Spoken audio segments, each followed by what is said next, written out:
Mes chers amis, bonjour.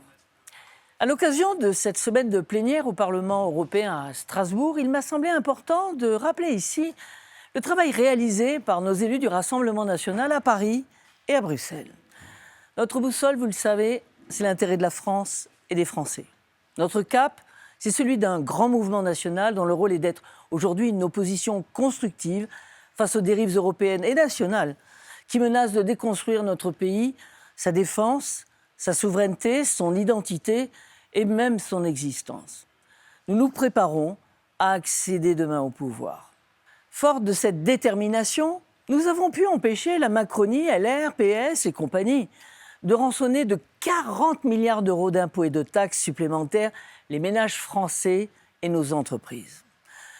Nous nous sommes aussi engagés dans un bras de fer afin d'obtenir une baisse de 15% des factures d'électricité pour l'année 2025, ce qui est décisif pour de nombreux Français qui sont pris à la gorge avec la crise des prix de l'énergie et notamment une hausse de 185% des prix du gaz.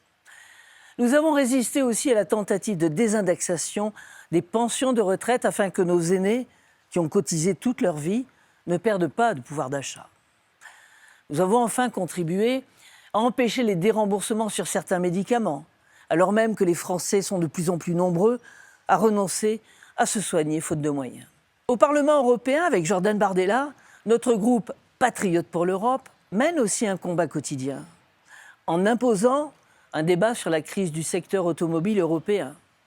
En forçant les Européens à passer à l'électrique, vous les forcez à payer leur voiture plus cher, à recharger leur véhicule pour faire moins de kilomètres qu'avec le thermique.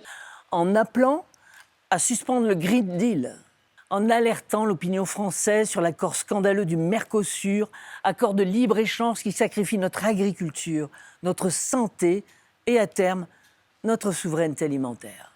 Comment ne pas douter de cet accord de libre-échange lorsqu'il s'apprête à nous soumettre à la concurrence avec des pays utilisant des antibiotiques activateurs de croissance ou des substances phytosanitaires qui, pour près de 80% d'entre elles, s'agissant notamment du Brésil, sont interdites en France.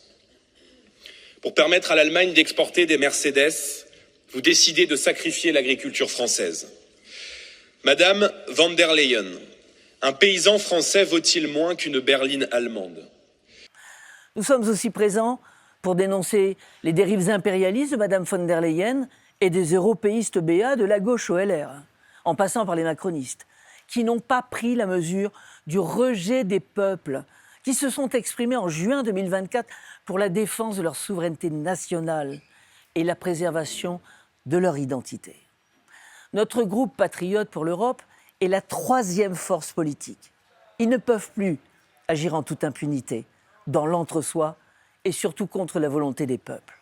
En France, c'est l'alliance contre nature entre la Macronie, les islamo-gauchistes, LFI et les LR qui ont privé les Français d'un gouvernement souverainiste et qui ont plongé notre pays dans un grand désordre. Mes chers amis, les prochaines échéances électorales ne manqueront pas de porter enfin la voix de la France et des Français d'abord. Ensemble, nous reprendrons notre destin en main.